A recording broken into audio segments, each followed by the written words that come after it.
نحمدہ ونصلی علی رسولہ الکریم بسم اللہ الرحمن الرحیم۔ دیکھتی آنکھوں سنتے کانوں، آپ کو بندہ خاک نشین خاک مدینہ و نجف کا سلام پہنچے۔ تبلیغ و اشاعت اسلام کے سلسلے کی آج ہماری 13ویں ویلاگ ہے۔ اس کا عنوان ہے حضور کی بعثت سے قبل خطہ عرب۔ بعثت محمدی کو جاننے کے لیے بہت ضروری ہے کہ اجمالاً خطہ عرب یعنی مکہ، مدینہ اور یمن کا جائزہ لیا جائے۔ حضور صلی اللہ علیہ وآلہ وسلم کے دادا عبد المطلب رئیس مکہ یعنی قریش کے سردار تھے اور یمن میں عیسائی حکومت تھی۔ ابراہ ایک خونی لڑائی میں ارباز سے نبرد آزماد ہوا اور یمن پر حکومت قائم کی اور حاکم بن گیا۔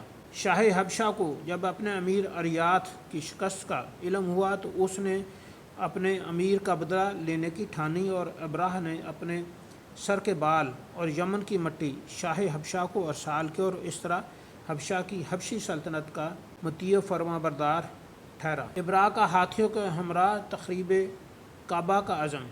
ابن اسحاق کہتے ہیں کہ صنعاء میں ابراہ نے بے مثال کلیس نامی کلیسا تعمیر کروایا اور نجاشی کی طرف ایک مکتوب لکھا کہ میں نے آپ کے لیے عظیم و شان کلیسا تیار کروایا ہے اور میں عربوں کا حج اس کی طرف موڑے بغیر نہ رہوں گا۔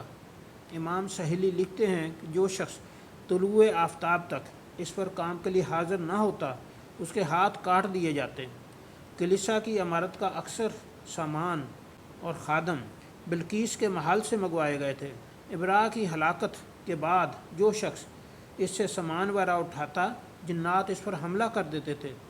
ابن اسحاق بیان کرتے ہیں کہ جب ایک کنانی کو یہ معلوم ہوا تو وہ بہت مشتعل ہوا اور اس نے گھس کر ایک طرف پخانہ کر دیا، پھر حجاز روانہ ہو گیا۔ ابراہ نے تحقیق کروائی تو پتہ چلا کہ یہ کسی عرب باشندے کی حرکت ہے جہاں کعبہ ہے جس کا وہ حج کرتے ہیں۔ پھر ابراہ نے کہا کہ میں عربوں کا حج اس طرف ضرور موڑوں گا۔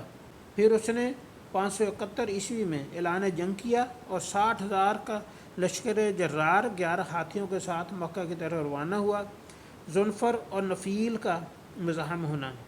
اشراف یمن میں سے سردار ذوالفر عربوں کا جمع غفیر لے کر مزاحم ہوا اور ابراہ کے ہاتھوں گرفتار ہوا۔ پھر نفیل شہران اور نحس متعدد قبائل کے ساتھ مقابلے کے لیے آیا اور شکست کھائی۔ ابراہ نے نفیل کے قتل کا ارادہ کیا تو اس نے التماس کی کہ مجھے قتل نہ کریں، میں خانہ کعبہ کی طرف آپ کی رہنمائی کروں گا، اور ساتھ ہو لیا۔ مکہ میں لوٹ مار۔ ابن اسحاق فرماتے ہیں مغمس سے ابراہ نے اسود بن مفسود حبشی کو فوجی دستہ دے کر روانہ کیا۔ اہل قریش کے بہت سے مویشی وہ لوٹ کر لے آیا جس میں عبد المطلب کے 200 اونٹ بھی تھے۔ عبد المطلب اپنی قوم کے قریش کے سردار تھے۔ سب قبائل نے عبد المطلب سے کہا کہ ہمیں ابراہ کا مقابلہ کرنا چاہیے، لیکن وہ لڑائی سے دستبردار ہو گئے۔ ابراہ نے حنیات حمیری کو یہ پیغام دے کر بھیجا کہ ہم نے کعبہ کو منہدم کرنا ہے اور تمہیں مارنے سے ہمیں کوئی غرض نہیں، اور کہا کہ اگر وہ لڑنا چاہیں تو انہیں اپنے ساتھ میرے پاس لے آؤ۔ رئیس مکہ کی طلبی۔ حنات مکہ پہنچا تو اس نے رئیس مکہ کے بارے دریافت کیا تو پتہ چلا کہ رئیس مکہ عبد المطلب بن ہاشم ہیں۔ عبد المطلب نے کہا کہ ہمیں لڑنا نہیں اور نہ ہم اتنی استطاعت رکھتے ہیں، یہ اللہ کا گھر ہے اور اس کے خلیل ابراہیم کا تعمیر کردہ ہے، اگر اللہ اس کی حفاظت کرے تو یہ اس کا گھر ہے، ہمیں تو ابراہ کے ساتھ لڑنے کی ہمت نہیں۔ حنات انہیں کچھ لڑکوں کے ساتھ ابراہ کے پاس لے گئے۔ وہاں پہنچنے پر عبد المطلب نے ذوالفر اپنے قدیم دوست کا معلوم کیا اور ابراہ کے سامنے پیش ہو گئے۔ ابراہ عبد المطلب سے اتنا متاثر ہوا کہ تخت چھوڑ کر تکیے کے پاس آ بیٹھا اور ان کو اپنے پہلو میں بٹھا لیا۔ عبد المطلب نے کہا کہ مجھے میرے 200 اونٹ لوٹا دیجیے۔ ابراہ ان کا یہ سوال سن کر حیران ہوا کہ تمہیں اونٹوں کا فکر ہے اور کعبے کا نام نہیں لیا۔ عبد المطلب نے کہا کہ میں تو اونٹوں کا مالک ہوں، اللہ کعبے کا رب ہے، وہی اس کی حفاظت کرے گا۔ آخر ابراہ نے ان کو اونٹ واپس کر دیے۔ عبد المطلب نے کعبے کی دیوار پکڑ کر اللہ تعالیٰ سے استدعا کی کہ اللہ، بندہ اپنے گھر کی حفاظت کرتا ہے، تو بھی اپنے گھر کی حفاظت فرما، کل صبح ان کی تدبیر تیری تدبیر پر غالب نہ آنے پائے۔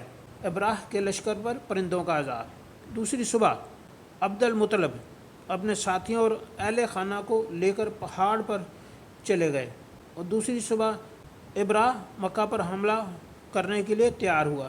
محمود نامی ہاتھی پر ہوائی ڈالا اور وہ مکہ پر چڑھائی کے لیے تیار ہوا، تو نفیل بن حبیب نے ہاتھی کا کان پکڑ کر کہا، محبود جہاں سے آیا ہے وہیں لوٹ جا، تو اللہ تعالیٰ کے محترم شہر میں ہے۔ یہ کہہ کر پہاڑ کی طرف دوڑ گیا۔ بقول امام سہیلی، ہاتھی گر پڑا۔ ہاتھی کا رخ یمن کی طرف کرتے تو وہ دوڑنے لگتا، جب مکہ کی طرف کرتے تو وہ بیٹھ جاتا۔ اتنے میں اللہ تعالیٰ نے چڑیوں جیسے پرندے بھیجے، ہر پرندہ 3 کنکر اٹھائے ہوئے تھا، 2 پنجوں میں اور 1 چونچ میں۔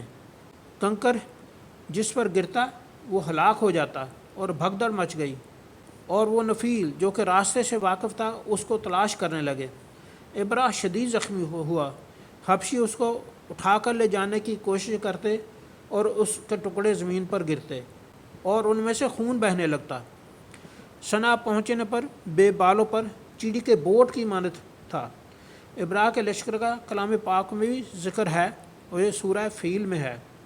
روایت ہے کہ یہ ابابیل نہ تھے، یہ سبز پرندے تھے اور ان کے سر بڑے تھے۔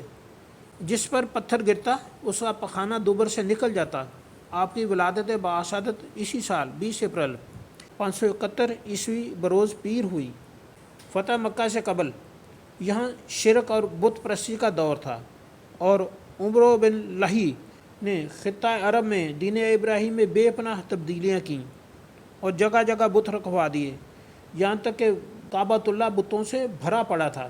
بت اور ان کے پرستار ود تمت الجندل میں نسب تھا، سوا رباط میں نسب تھا، اس کے پرستار بنی حزیل تھے۔